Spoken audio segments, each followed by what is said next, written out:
അപ്പം ഇന്ന് ഉണ്ടാക്കാൻ പോകുന്നത് കോവയ്ക്ക തോരന.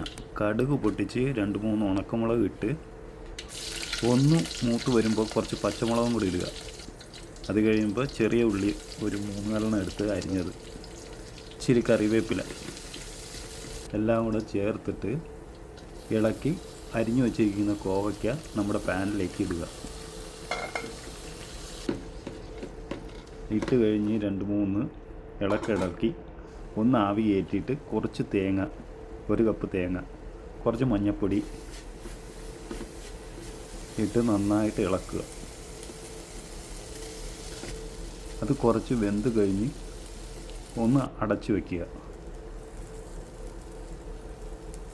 ആവി പോയി ഇളക്കി എടുത്ത് നോക്കുമ്പോൾ നമ്മുടെ കോവയ്ക്ക തോരൻ റെഡിയായിരിക്കും.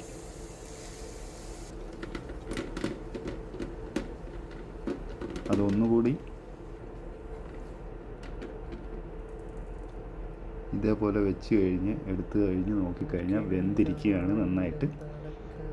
നമുക്കത് നല്ല ചൂട് ചോറും മോര് കറിയും കൂട്ടി കഴിക്കാൻ പറ്റും. എങ്ങനെയുണ്ട്?